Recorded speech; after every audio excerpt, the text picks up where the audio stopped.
Hey guys, what's up?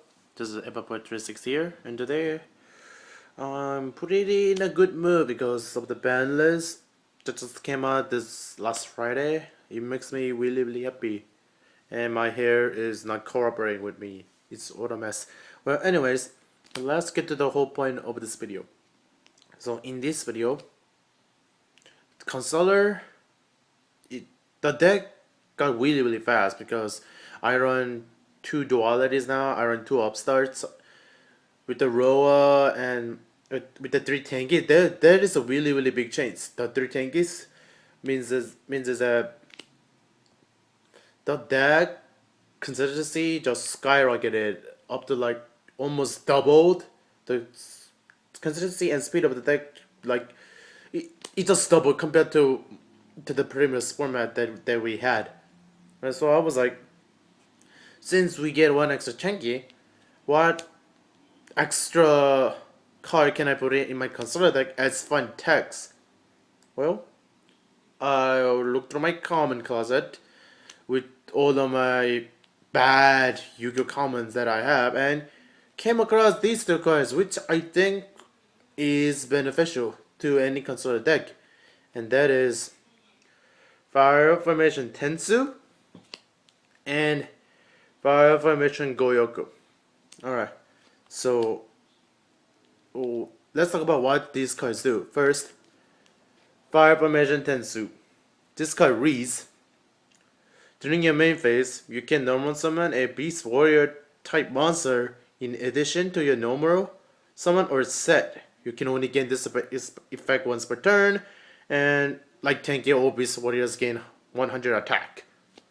Okay, so Fire Formation Gyokkou, it does activate this card by targeting one set spell and trap card your opponent controls. Your opponent cannot activate the targeted card in response to this card's activation. While this card is placed on the field, that set card cannot be activated. And all Beast Warriors gain 100 attack. Alright, so I'm gonna talk about Fire Formation Tensu first. This card is really good if you open with a Sheraton, because you summon the Sheraton, add a Chaos, activate this, summon the Chaos, and make an Omega play. So basically, this card is a Pollux in theory. And Fire Formation Gyokkou, this card is good against Mermaids because Constellars already have a bad matchup against Mermaids anyway, and this card shuts down that Abyss Sphere that they have in order to go off. Alright, so out of these two cards, which is better in a Constellar deck? I prefer think this card is better because, like I said, you can make a first turn Omega without having to rely on the Pollux, because like I said, you summon the Sheraton, search as Chaos, play this, summon the Chaos, and make an Omega play. That's a really good play for first turn. And this card only locks down back row, which could act as a third MST, but MST is a better card because you can chain to something like Abyss Sphere, Call of the Haunted, Skill Drain, and stuff like that. But don't get me wrong, Gyokkou is still a good card in general.